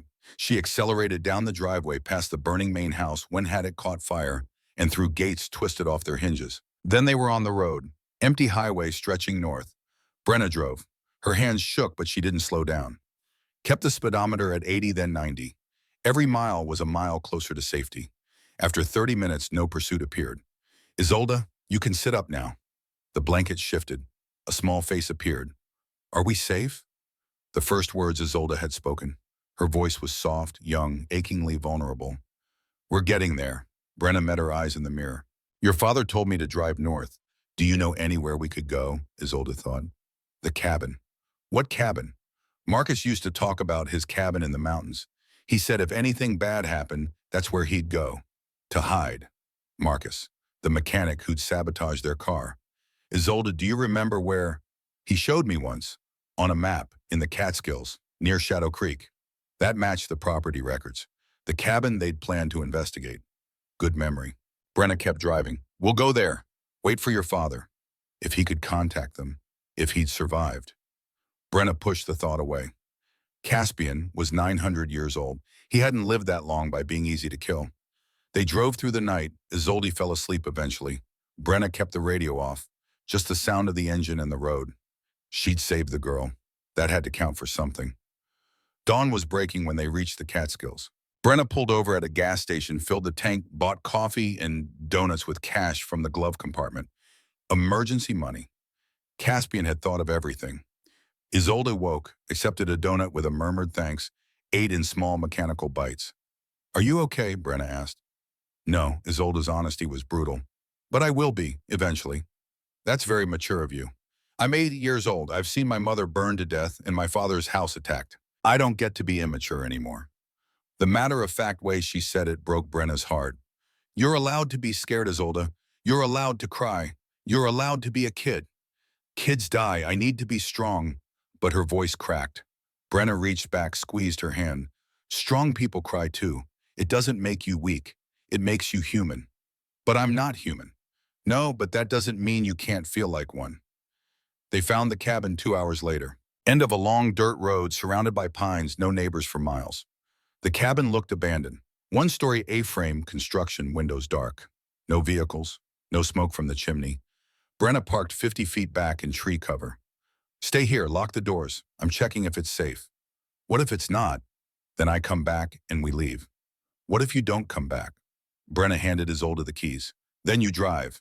You know how? Father taught me. He says vampire children need to learn when everything young in case. She stopped. Good. If I'm not back in 10 minutes, you drive to the nearest police station. Tell them you're lost. Give them a fake name. They'll call child services and you'll be safe. And leave you behind? I'm human. The worst they can do is kill me. You're a vampire child. There are people who'd do far worse. Isolde's grip tightened on the keys. 10 minutes. Brenna approached from the side, staying low. The windows were covered with blankets from inside. She tested the front door. Locked. Around back, a window was unlatched. Brenna pushed it open. Listened. No sounds. She climbed through. Dropped into a bedroom. Dusty. Smelled like old pine and secrets. The bed was made. Closet empty. The rest was similarly sparse. Kitchen with canned goods. Living room with furniture covered by sheets. Bathroom with rust stains. Marcus had been here. But not recently. Dust covered everything. Brenna was about to give the all clear when she noticed it. a rug slightly askew. She pulled it aside. A trap door, cut into the floorboards. No handle, just a finger hole. Brenna pulled it open. Darkness below, a ladder descending, and from that darkness, breathing. Someone was down there. Brenna's heart hammered. She should leave, get Isolde and go. But what if it was Marcus? What if he had information? She climbed down. The cellar was small, stone walls, dirt floor. A battery lantern provided weak light, and in the corner a girl. 16, maybe 17. Dirty blonde hair, scared eyes, holding a shotgun. The girl pumped the shotgun. The sound was deafening. "Who are you?" Her voice shook, but the barrel didn't waver. "And why are you in my dad's cabin?" "Your dad, Marcus Thorne. If you hurt him, I'll blow your head off." Brenna raised her hand slowly. "I'm not here to hurt anyone, just looking for answers." "Everyone's looking for answers. Everyone wants to know where Dad went." "Well, he's gone, okay? He left and he's not coming back, and I'm not telling you people anything." "You people?" "The woman, the white-haired woman. She came 3 days ago, said Dad owed her, said if I didn't tell her where he went, she'd burn me like she burned—" The girl's voice broke. "Like she burned my mom." White-haired woman. Brenna's blood ran cold. "This woman, did she give you a name?" Vivian Ashford." The girl's eyes were wet. "She killed my mom, set our house on fire while Mom was sleeping. Dad only sabotaged that car because she said she'd do the same to me if he didn't." Vivian, Brenna's aunt, the woman who'd sold hers. "I'm Brenna," she said quietly. "Brenna Ashford. Vivian is my aunt, and I swear to you I had nothing to do with what she did." The shotgun wavered. "Ashford. She sold me to House Nightshade 4 days ago. $50,000. The same amount your father received." The girl's face crumpled. "Dad didn't want the money, he just wanted me safe. He kept saying it was wrong, that good people were going to die, but she threatened to—" A sob escaped. "And now he's gone and I'm alone and I don't know what to do." Brenna slowly lowered her hands. "What's your name?" "Kira." "Kira, I need to see whatever your father left behind. Documents, maps, anything that might tell me who else Vivian is working with." "Why should I trust you?" "Because I'm the only person who wants to stop Vivian as much as you do." Brenna met Kira's eyes. "She destroyed your family and mine. Let's return the favor." Kira lowered the shotgun, set it against the wall. Then she reached behind a loose stone and pulled out a leather journal. "Dad left this. He said if the fancy suits ever came looking, I should give it to them. Called it insurance." She handed it to Brenna. "I couldn't read most of it. Technical drawings. But there are photos." Brenna opened the journal. The first pages were maintenance logs, then schematics, blueprints for a building. Multiple level security systems marked in red, something labeled holding cells. She flipped to the photos. The first showed Marcus shaking hands with a woman. White hair, severe features, expensive clothes. Vivian. The second showed a building. Modern, industrial. A sign visible, Hollow Ridge Research Facility. The third stopped Brenna's heart. Dated 3 months ago. Showed Vivian at a table with 5 men, all wearing tactical gear. Gray and black, no insignia, the same gear the hunters at the gala had worn. Vivian had been planning this for months. She'd sold Brenna, hired Marcus to sabotage the car, and allied with vampire hunters. But why? Brenna flipped through more pages. Found a letter tucked in the back, handwritten, Marcus's handwriting. "To whoever finds this, I'm a mechanic, not a murderer. But that woman gave me no choice. She knew things about my family, about Kira, that no one should know. She said the vampires killed her brother and sister-in-law in a house fire 16 years ago. Said she's been planning revenge ever since. Said this was justice. I don't know if I believe her, but I know she'll kill my daughter if I don't cooperate. So I did. God forgive me." 16 years ago. Brenna was 3 when her parents died. The official story was faulty wiring. Electrical fire. Tragic accident. But what if it wasn't an accident? Vivian lied. Manipulated. Unless, sound from above. Footsteps. Brenna's head snapped up. Isolde? She'd left the girl in the car. 10 minutes had become 20, maybe more. Kira grabbed the shotgun. "Who's Isolde?" "A friend. Stay here." Brenna climbed the ladder fast, emerging into the living room just as the cabin door opened. Isolde stood in the doorway, silhouetted against morning light. But she wasn't alone. Thorne stepped in behind her, moving her gently aside. His clothes were torn, face streaked with ash. But he was alive. And behind him, leaning heavily on a makeshift crutch, came Caspian. Brenna's legs went weak with relief. "You found her," Caspian said. His voice was rough, strained. But his eyes, those gold eyes, found Isolde and filled with something Brenna had never seen before. Pure joy. Isolde ran to her father, crashed into him hard enough that he staggered. His crutch fell. He went to one knee and it didn't matter. He wrapped his arms around his daughter and held on like she was the only thing keeping him anchored. "You're safe," he whispered into her hair. "You're safe." "Brenna saved me." Isolde's voice was muffled. "She walked into fire for me." Caspian looked up, met Brenna's gaze, and in that moment something shifted between them, something fundamental. This wasn't employer and employee anymore, wasn't buyer and purchase. This was something else entirely. Thorn cleared his throat. We should move. The hunters are still searching. We left a trail. They won't find us here." Kira emerged from the cellar, shotgun in hand. She froze when she saw the vampires. "Oh, you're Kira Thorn." Caspian straightened, still holding Isolde. "Marcus's daughter." "Yes." "Where is your father?" "Dead." The word fell like a stone. "Vivian Ashford killed him after he sabotaged your car. Left his body in the woods where she said the wolves would get rid of the evidence." Silence. Then Caspian's expression went very cold. "Tell me everything." They gathered in the cabin's living room. Kira produced coffee. Brenna accepted it gratefully. Kira told them everything Marcus had written. About Vivian's threats, the fake story about her brother and sister-in-law, the months of planning. About how Vivian had visited 3 days ago to tie up loose ends. Oh, how she'd put a gun to Kira's head. "I told her I didn't know where Dad went. She pulled the trigger." Kira's voice was flat. "The gun jammed. She laughed and said fate was giving me a second chance. Said if I was smart, I'd disappear." Brenna felt sick. Vivian had almost killed a 16-year-old in cold blood. "This research facility," Thorn said, studying the blueprints. "Hollow Ridge. I know this place. Old Soviet bunker abandoned after the Cold War. Various groups have used it. And about 10 years ago, the Order of Dawn purchased it." "The Order of Dawn?" Brenna asked. "Vampire hunters. Fanatics. They believe we're demons that need to be purged." Thorn pointed to the holding cells. "This is where they take vampires they capture for experimentation. Torture. They're trying to find ways to kill us more efficiently." Caspian stood slowly. His leg was injured, but he didn't show the pain. Just crossed to where Brenna sat and looked down at her. "Your aunt has allied with the Order, which means she knows about you." "What I am, Caspian reached out, touched the necklace at Brenna's throat, the one she'd worn since the orphanage. He turned it over. On the back, faint and worn, was a symbol, a dragon with wings spread holding a crown.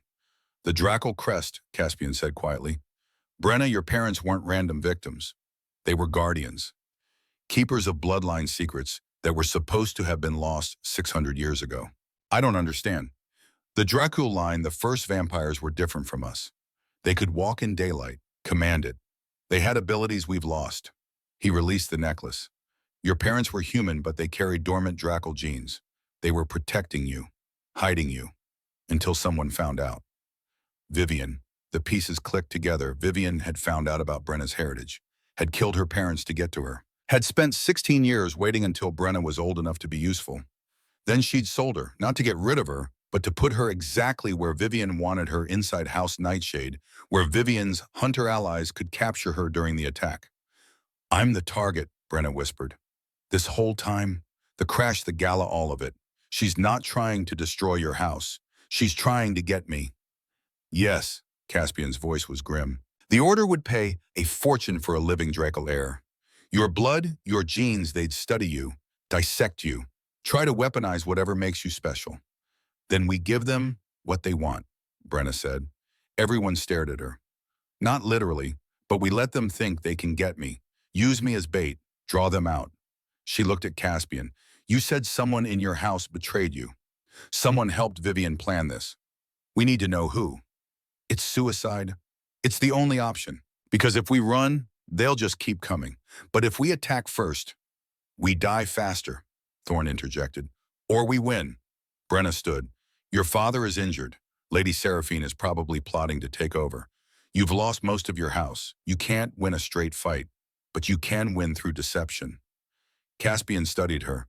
For a long moment, he said nothing. Then slowly he smiled. It wasn't a nice smile. It was predatory, dangerous. "Tell me your plan." They spent the rest of the day preparing. Kira knew the woods knew places to hide supplies. Thorn scouted the perimeter. Caspian rested his leg, letting vampire healing do its work. And Brenna sat with Isolde on the cabin's sagging porch, watching the sun set through the pines. You didn't have to save me, Isolde said quietly. Yes, I did. Why I'm not your daughter? I'm not even your kind. Brenna pulled the girl closer, tucked her against her side. My brother has cancer, leukemia. I used to sit with him at the hospital, especially on bad days. Days when the chemo made him sick, when he couldn't eat, couldn't sleep. I'd climb into his bed, which the nurses hated, and I'd just hold him. And I'd hum. Songs my mom used to sing. I barely remember them, but the melodies stuck. Rowan said it helped, said it made him feel less alone. Isolde was quiet. Then, will you hum for me? So Brenna did. She hummed a lullaby her mother had sung 16 years ago, when the world was simpler and monsters were just stories. Isolde leaned into her small and trusting, and slowly her breathing evened out. When Brenna looked up, Caspian was standing in the doorway, watching them. His expression was unreadable, but his eyes held something warm. She hasn't let anyone touch her since her mother died, he said softly. Not even me. Maybe she just needed someone who didn't smell like death. Maybe? Caspian limped onto the porch, lowered himself carefully onto the step. Thank you for everything. I know I bought your contract, but what you did tonight, that was beyond any agreement. You could have left her. Should have, probably. It would have been safer. I don't do safe. Brenna looked at the sleeping child in her arms. Besides, she deserves better than being left behind. So do you. Brenna met his eyes. What do you mean? Vivian sold you. I bought you. Neither of us asked what you wanted. He reached out, hesitated, then gently touched Isolde's hair. When this is over, when we've dealt with Vivian and the Order, I'll tear up your contract. You'll be free, you and Rowan both. You don't have to. I do, because you're not property, Brenna. You never were. His gold eyes found hers. You're something much more rare. You're someone who runs toward danger to save others, who hums lullabies to traumatize children, who stands up to monsters without flinching. I flinch plenty. But you stand up anyway. That's what makes you brave. He stood slowly, wincing as weight came onto his injured leg. Get some rest. Tomorrow we go hunting. He went back inside, leaving Brenna alone with Isolde in the fading light. In the distance, a wolf howled. The sound carried across the mountains, primal and lonely. Brenna held Isolde closer and hummed a little louder. Because sometimes the only way to fight the darkness was to make your own light. Even if that light came from something as simple as a half-remembered lullaby and the warmth of two bodies finding comfort in each other's presence. Tomorrow they would fight. Tomorrow they would face hunters and traders and Vivian's twisted plans. But tonight, for just a few hours, they would rest. And that would have to be enough. The plan was simple. Simplicity made it dangerous. Brenna would walk into Hollow Ridge Research Facility and surrender herself to the Order of Dawn. Let them believe they'd won. Let them take her to wherever they kept their prizes. And while they congratulated themselves, Caspian and Thorn would infiltrate from below using the old Soviet tunnels Marcus's blueprints had revealed. Kira would stay with Isolde at the cabin, two girls hidden in the mountains waiting for a signal that might never come. I don't like this, Thorn said for the 5th time. They were in the sedan parked half a mile from Hollow Ridge, watching the sun climb over distant mountains. Too many variables, too much that can go wrong. Everything about this situation is wrong, Brenna replied. She was wearing the crimson dress, again cleaned as best she could manage. Vivian would expect her to look desperate, defeated. The dress was armor and costume combined. But we're out of good options. Caspian sat in the back seat studying the blueprints one last time. His leg had healed overnight, vampire regeneration finally overcoming the silver poisoning. But he still moved carefully. The holding cells are on sub-level 3, he said. If they take you there, you'll have maybe 10 minutes before they start the examination process. We'll need to reach you before then. And if you can't, silence. Brenna turned in her seat, met Caspian's gold eyes. I need to know. If this goes wrong, if I can't get out, what happens to Rowan, to Isolde? They'll be taken care of, protected. I give you my word. He leaned forward close enough that she could see the worry etched into his face. But it won't come to that. We will get you out. You can't promise that. I can promise I'll die trying. The weight of that statement settled between them. This vampire lord 900 years old was willing to risk everything for her. A girl he'd bought less than a week ago. A girl who wasn't even entirely human. Brenna reached back, took his hand. His skin was cool, but his grip was solid. Don't die, she said. Isolde needs her father. She needs a mother too. The words hung in the air, heavy with meaning. Brenna wasn't ready to examine. She squeezed his hand once, then let go. At 8 a.m., she walked up to the front entrance of Hollow Ridge Research Facility alone. The building was exactly as the photos showed. Modern construction designed to look innocuous. 3 stories visible above ground. Glass and steel and concrete. A sign out front advertised it as a pharmaceutical research lab. Generic, forgettable, perfect cover for a vampire hunting operation. 2 guards stood at the entrance, human armed with handguns rather than the silver light weapons. They watched Brenna approach with expressions that said they'd been expecting her. "I'm here to see Vivian Ashford," Brenna said. Her voice didn't shake. "Small victory. Tell her Brenna is surrendering." The guards exchanged glances. One spoke into a radio clipped to his shoulder. Waited. Nodded. "Inside, 3rd floor. Someone will escort you." They opened the doors. Brenna walked through into air-conditioned sterility. White walls, tile floors, fluorescent lights that hummed with electricity. It looked like every corporate office building she'd ever been in. Bland and forgettable and completely normal. Except for the silver reinforcement she could see through an open doorway. The UV lamps mounted in the ceiling. The faint smell of ozone and something chemical. An elevator opened. A woman in a white lab coat stepped out. 50s gray hair pulled into a clinical bun, eyes sharp behind rimless glasses. "Miss Ashford, I'm Dr. Mitchell. Please come with me." She followed Dr. Mitchell into the elevator. The doors closed. They descended, not up to the 3rd floor, down. "You're not going where you expected," Dr. Mitchell said pleasantly. "Miss Vivian thought you might appreciate a reunion before we begin the examination." Examination. The word made Brenna's skin crawl. The elevator went down 3 levels, opened onto a corridor that looked nothing like the corporate facade above. This was the bunker, raw concrete walls reinforced with steel. Heavy doors with electronic locks. Cameras in every corner. They walked past a room with a window. Through the glass, Brenna saw a vampire strapped to a metal table. Silver restraints. UV lamps pointed at his face. Scientists in hazmat suits taking blood samples, while the vampire screamed silently behind a gag. Brenna's hands clenched into fists. She forced herself to keep walking. Dr. Mitchell stopped at a door marked "Holding Cell 7", swiped a keycard. The lock disengaged with a heavy click. "Your aunt is waiting." The door opened. Vivian sat in a metal chair in the center of the room looking like she was posing for a magazine photo shoot. White pantsuit, not a wrinkle. Hair perfect. Makeup flawless. She could have been at a country club instead of a vampire torture facility. She smiled when Brenna entered. The expression didn't reach her eyes. "Darling, so good of you to come." Dr. Mitchell closed the door behind Brenna. The lock engaged. They were alone. "You killed my parents," Brenna said. No preamble. No games. Vivian's smile widened. "Took you long enough to figure it out." I was beginning to worry that Draco blood didn't carry intelligence, along with all that fancy magic. "Why, cuz I'm Zoiki. Why does anyone do anything? Money, power, survival." Vivian stood smoothing her pants. "Your father was my brother. Did you know that?" "Of course not. Why would he tell you? He was too busy playing guardian to some ancient bloodline nobody cared about. Too busy keeping secrets to notice his own sister struggling. So you killed him." "I killed them both. Him and that wife of his, with her self-righteous lectures about duty and legacy." Vivian circled Brenna like a shark. "They had something valuable. They refused to monetize it, so I took matters into my own hands. I was 3 years old. Yes, and worth absolutely nothing at 3. I needed you older, developed. I needed proof that the genes were active." She stopped in front of Brenna. The infertility diagnosis was a test. "I bribed Dr. Harlow to run genetic screening along with the standard test.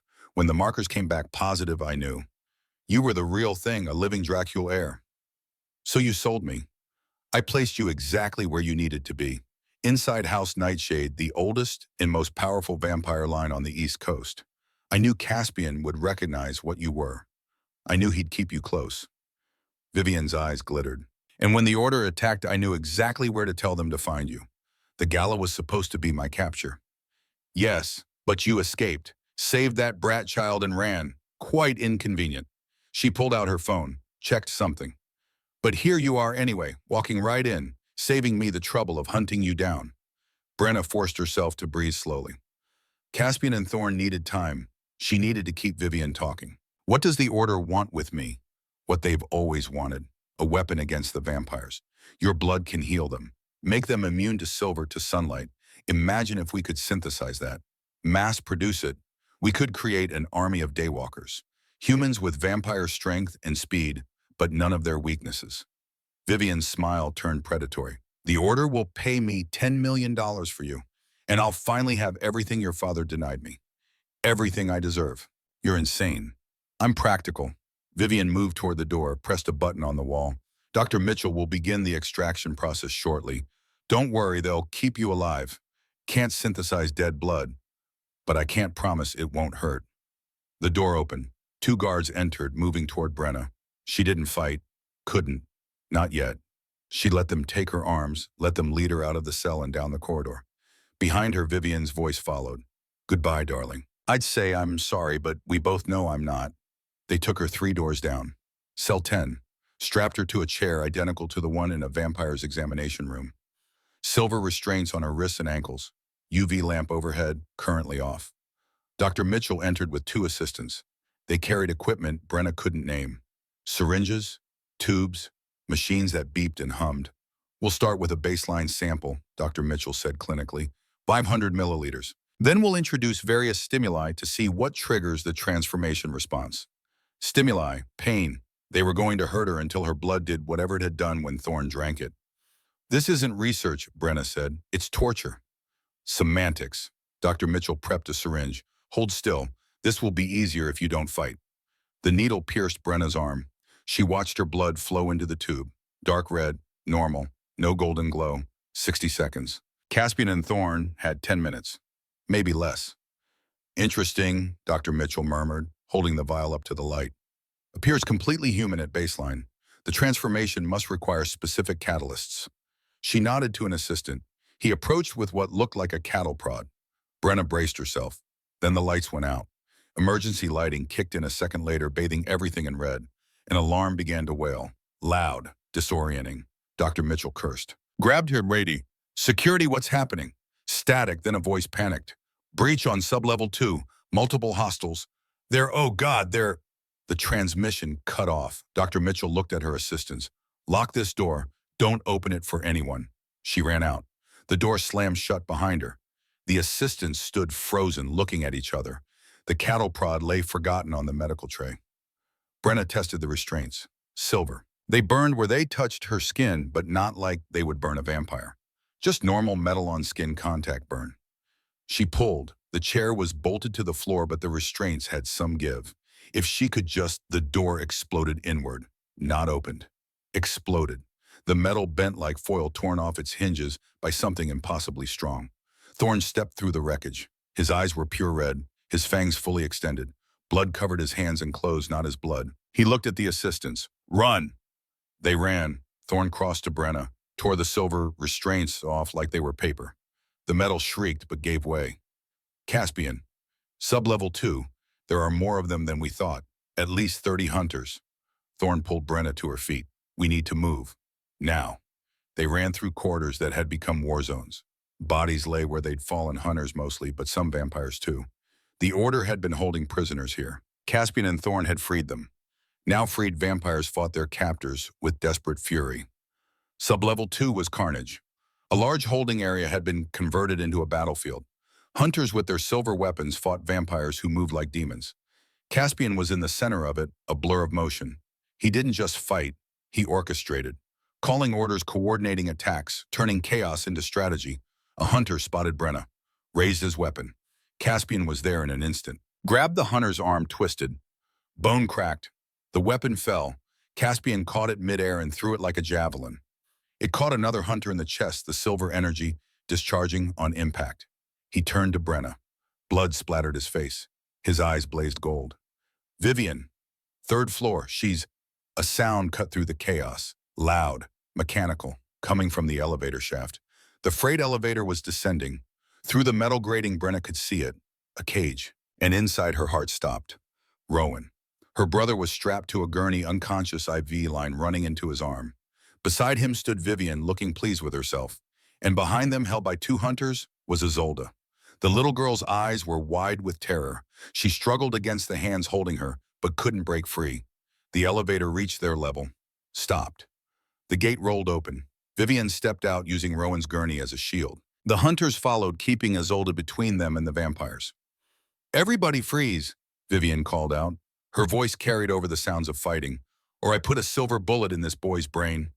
She held a gun to Rowan's temple. Her hand was steady. The fighting stopped. Vampires and hunters alike froze watching. Caspian moved to stand beside Brenna. His hand found hers, squeezed once.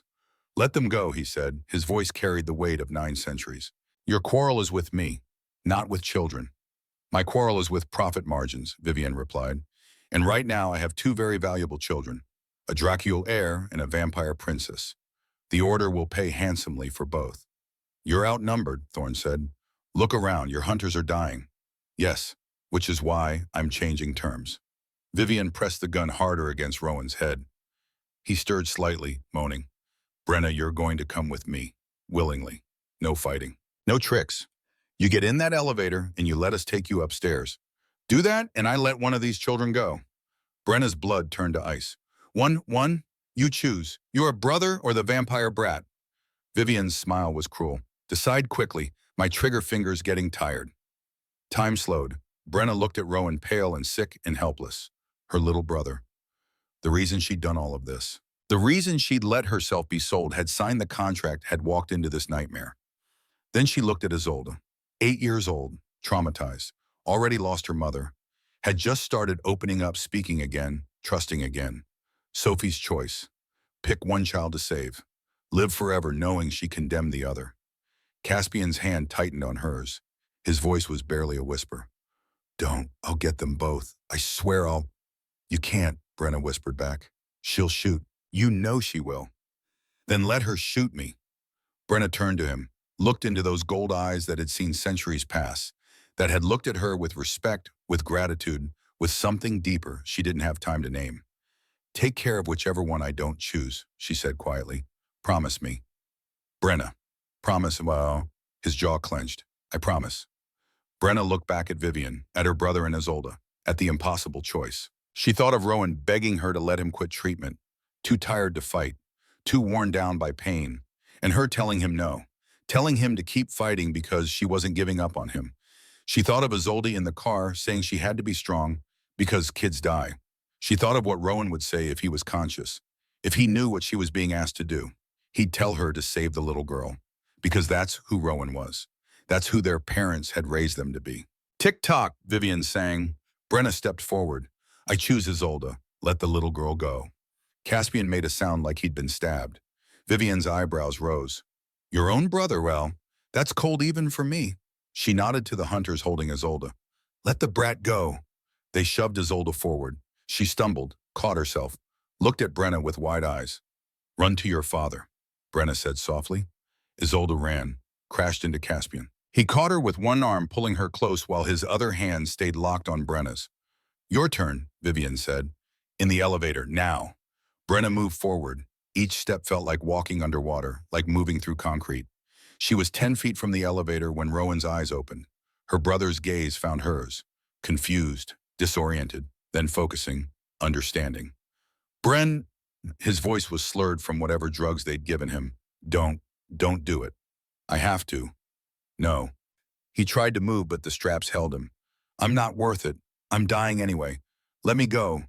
"You're not dying. You're going to live. You're going to study architecture and build beautiful things, and I'm not living if it costs you." Tears streaked down his face. "Please, Bren, don't leave me alone." Brenna's vision blurred. "You won't be alone. Caspian will take care of you, I promise."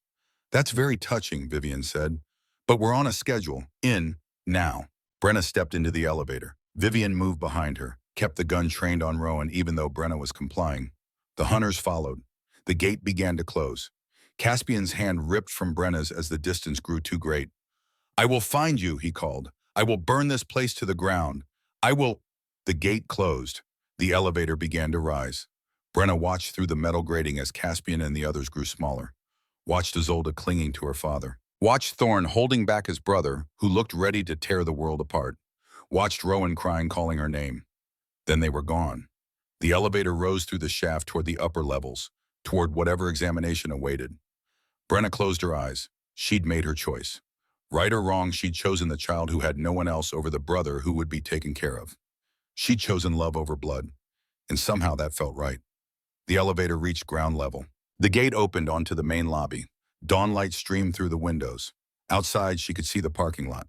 A van waiting, back doors open. They were going to transport her, take her somewhere else, somewhere Caspian couldn't find. Vivian pushed her forward. In the van, quickly. Brenna stumbled toward the exit. The front doors were right there. Glass, fragile. She could break through, could run, but Vivian still had the gun, and Rowan was still downstairs. One wrong move and the windows exploded. Not from inside, from outside. Something crashed through the glass in a shower of glittering fragments. Something small and fast and furious. Kira Thorne riding a motorcycle shotgun strapped to her back. She skidded to a stop between Brenna and the exit, leveled the shotgun at Vivian. You killed my father, Kira said. Now I kill you. Vivian swung her gun toward the girl. Brenna moved without thinking, threw herself at her aunt, knocked the gun off target. The shot went wild, shattering what remained of the windows. They hit the floor together. Vivian was stronger than she looked. She drove her knee into Brenna's stomach. Air exploded from her lungs. Pain bloomed, but Brenna held on, grabbed Vivian's wrist, the gun between them, fighting for control. The hunters were raising their weapons, aiming at Kira. Kira's shotgun roared. Once. Twice. 2 hunters went down. More vampires poured through the broken windows, the freed prisoners from below. They fell on the remaining hunters with teeth and claws and accumulated rage. Vivian's finger found the trigger. The gun discharged, burning. Brenna's shoulder exploded in agony. Silver bullet. It felt like acid in her veins spreading from the entry wound. She screamed. Vivian kicked her off, stood, aimed for a killing shot. Caspian appeared from nowhere, slammed into Vivian with the force of a freight train. They crashed through the reception desk. Wood splintered. Brenna clutched her shoulder. Blood seeped through her fingers. Silver-tainted blood. Her vision grayed at the edges. Dying. She was dying. Thorne materialized beside her. Brenna, stay with me. You need to drink. He bit his own wrist, tried to press it to her mouth. She turned her head away. No, don't need to turn. You're not turning, you're dying. Let me save you. Can't. Her voice was fading. Won't become what you are. Then become what you are. The voice was Isolde's. The little girl knelt on Brenna's other side, Rowan leaning on her shoulder.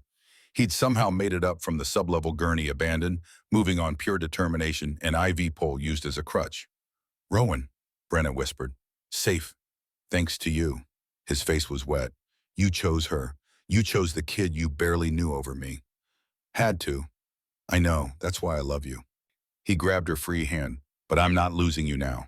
Whatever you are, whatever you need to become, do it. Isolde placed her small hand over Brenna's wound. Let it out. Let the light out. I've seen it before. In dreams, my mother told me stories about the Drackle, about how they don't turn. They awaken. Don't know how. Yes, you do. Isolde's gold eyes were steady, certain. You already did it, when you saved Father and Uncle Thorne, when you chose me. You keep choosing to save people. That's what makes the light. Selflessness. Love. Love. Brenna looked at the faces around her. Rowan, her brother, her blood. Isolde, the daughter she'd chosen. Thorne, who'd become a reluctant friend. Kira, who'd risked everything to avenge her father. And beyond them, Caspian fighting Vivian with controlled fury. Protecting them all, including her. Family. Not the one she was born with. Not the one she'd lost. But the one she'd built. The one she'd chosen. The silver poison reached her heart. She felt it. The final burning, and then light. It erupted from her chest like a star being born. Golden. Blinding. It spread through her veins, visible through her skin, racing along her arms and legs and neck. The silver dissolved in its path. The wound closed, skin knitting back together with that impossible glow. Brenna gasped, sat up. The pain was gone, replaced by something else. Energy, power, the feeling of touching a live wire and becoming the electricity itself. She stood. Everyone backed away except Isolde, who smiled. There she is, the Daywalker Queen. Brenna looked at her hands. They glowed from within, golden light pulsing beneath her skin in time with her heartbeat. She looked toward where Caspian and Vivian fought. Her aunt had produced a silver knife, was slashing at Caspian, driving him back. He was weakening, too much silver exposure, too many wounds. Brenna moved, not vampire speed, something else. She crossed the distance in 2 strides that felt like flying, grabbed Vivian's wrist, squeezed. Her aunt screamed as golden light flowed from Brenna's hand into Vivian's arm. Not burning, the opposite, healing, forcing every injury Vivian had ever inflicted to heal wrong. Bones that had been broken, knitting crooked, scars fading and reforming. Pain, concentrated, precise. Brenna leaned close. You sold me, killed my parents, tortured children, tried to destroy people I love. Her voice carried power now, something ancient. I could kill you, easily, but that would be mercy. She released Vivian, let her collapse to the floor whimpering. You're going to live a very long life, Brenna said, and you're going to spend every day of it remembering what you lost. The fighting stopped. Everyone vampire hunter human was staring at Brenna, at the golden light that pulsed from her like a heartbeat made visible. Caspian approached slowly. Brenna, I'm still me, just more. He smiled. The expression was exhausted and relieved, and something deeper. Yes, you are. 3 days later at Blackthorn Manor, they held the trial. The estate had been partially rebuilt. The ballroom converted into a courtroom. Representatives from every major house on the eastern seaboard attended. Even Lady Seraphine, her pride wounded, but her political instincts sharp. Vampires in formal dress occupied the seats. Humans too, witnesses, victims, those who'd been held at Hollow Ridge. At the center in a chair surrounded by silver chains sat Vivian Ashford. She'd aged. Stress had carved lines into her face. Her perfect hair hung limp. Her expensive clothes replaced by a simple gray dress. She looked small, defeated, human. Brenna stood before the assembled council. She wore white now instead of crimson. Caspian had insisted. Queens don't wear blood, he'd said. They wear light. May Lucian Nightshade, Caspian's father, presided. His burns had healed but slowly. He looked older, tired. Vivian Ashford, he began. You stand accused of conspiracy, murder, trafficking in human lives, and attempted genocide of House Nightshade. How do you plead not guilty? Vivian's voice was steady. I was protecting my family from monsters. Murmurs rippled through the crowd. Protecting, Brenna stepped forward. You killed my parents, sold me, tried to have me dissected. Your parents were traitors, hiding valuable genetic information. I freed that information. You murdered them for profit. Vivian lifted her chin, defiant to the end. You're all monsters. Every vampire in this room is a killer, a predator. Humanity has a right to defend itself. Caspian moved to stand beside Brenna. My wife was human, my daughter's mother, burned to death by hunters, following intelligence you provided. Was she a monster too? Silence. Even Vivian had no answer for that. Kira stood from her seat in the witness section. My father was collateral damage, Marcus Thorne, a mechanic who just wanted to protect his daughter. You threatened to burn me alive to force him to sabotage Lord Caspian's vehicle. When he succeeded, you killed him anyway. She held up Marcus's journal, the one that detailed every meeting, every payment, every order Vivian had given. Lady Seraphine spoke from her seat. The evidence is overwhelming. But this is a vampire court. We don't try humans here. We should hand her to human authorities. No, Brenna said. The word carried power. The golden light beneath her skin pulsed. She destroyed vampire lives and human lives. Her crimes span both worlds. So both worlds will judge her. She turned to Lucien. I request joint jurisdiction. Vampire Council and human law enforcement working together. Lucien's eyebrows rose. That's unprecedented. So is a Dracul heir standing in your court. Brenna held his gaze. Times are changing. We can change with them or be destroyed by people like her who exploit the division between our worlds. Lucien looked at the other council members. They nodded, one by one. Very well, he said. Joint jurisdiction. Vivian Ashford will be tried in human court for murder, fraud, and human trafficking. When that sentence is complete, she will be remanded to House Nightshade to serve as thrall for the remainder of her natural life. Vivian's face went white. You can't. You sold your niece into servitude, Lucien continued. It seems fitting that you experience the same fate. As a thrall, you'll serve the house, clean, cook, menial labor, and most importantly, he leaned forward, you'll watch, every day, as Brenna rises, as she claims the throne you tried to deny her. No, Vivian lunged against her chains. I won't. I'll die first. Then die, Caspian said coldly, but you won't be allowed even that escape. You'll live, you'll serve, And you'll remember every day what you could have had if you'd chosen love over greed.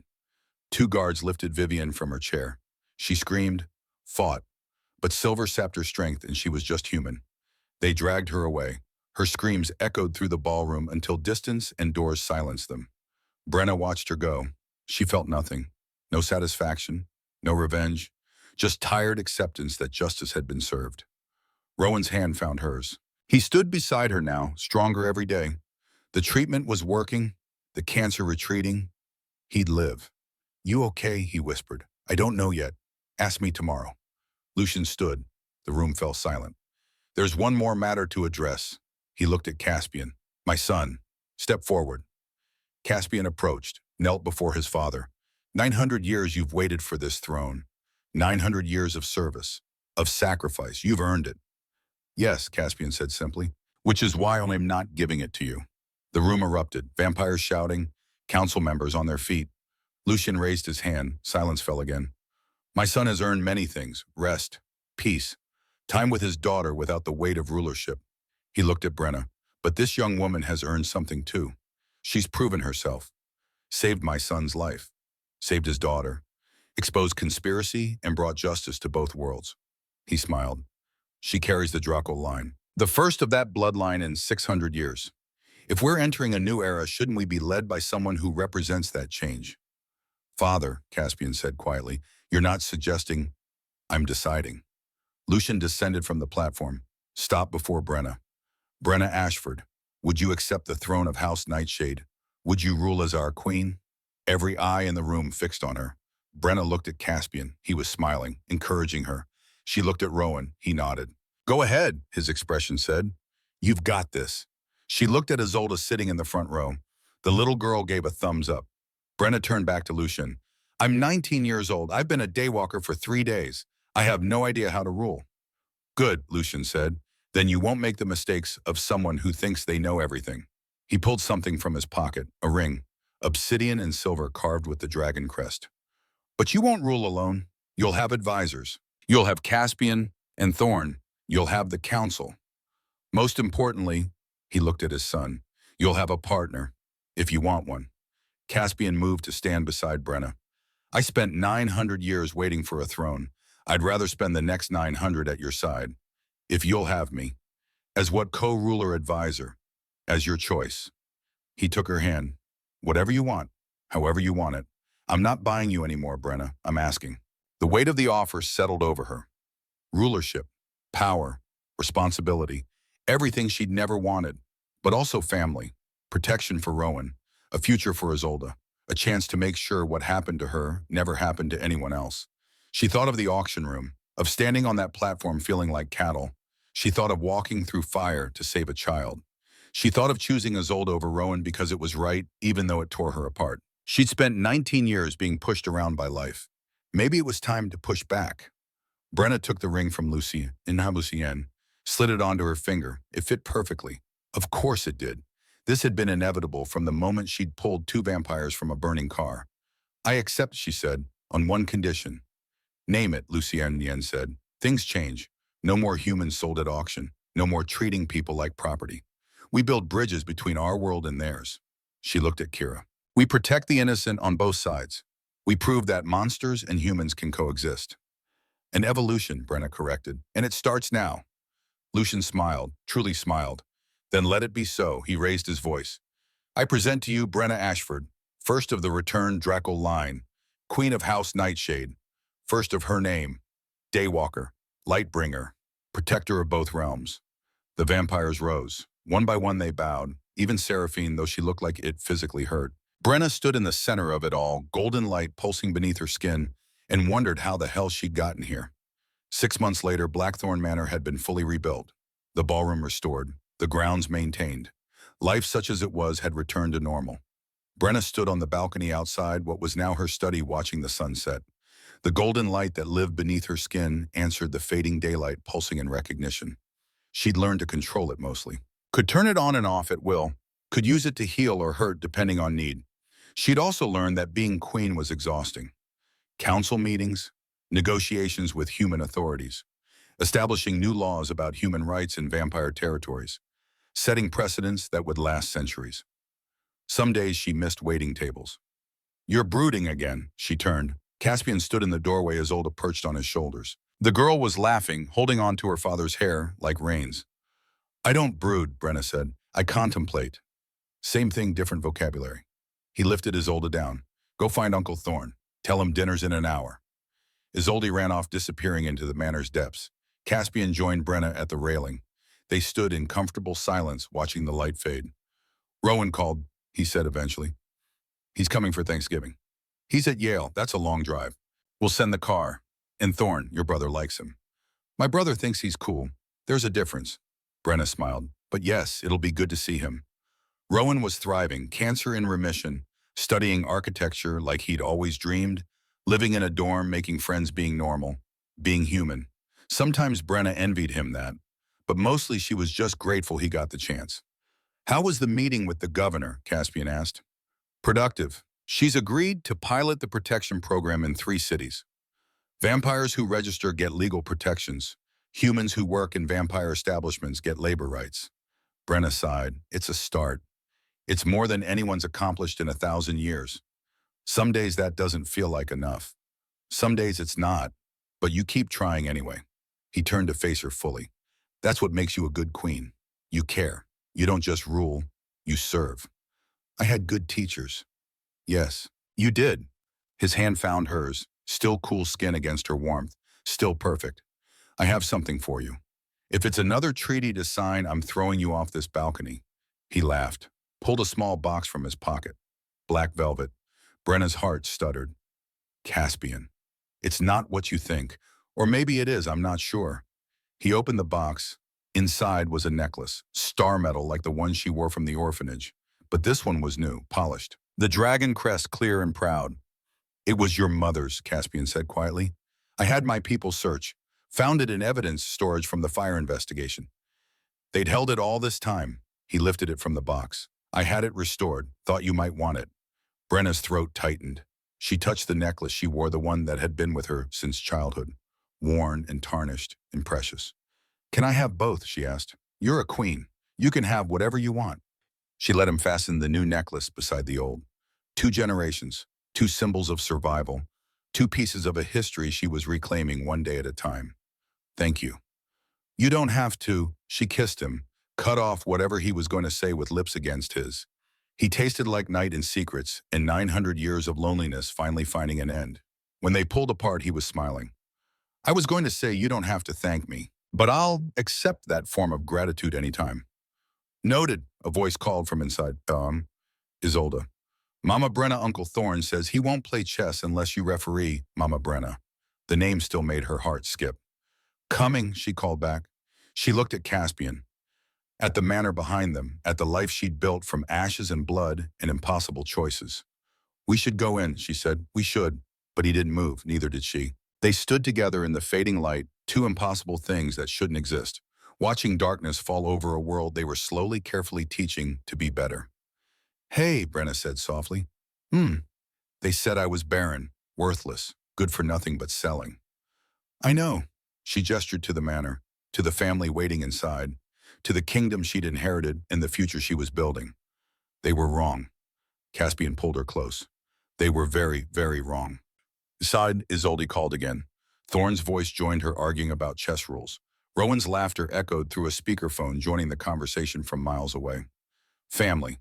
Not the one Brenna was born with, not the one she'd lost, the one she'd chosen, the one she'd fought for, the one she'd built one impossible decision at a time.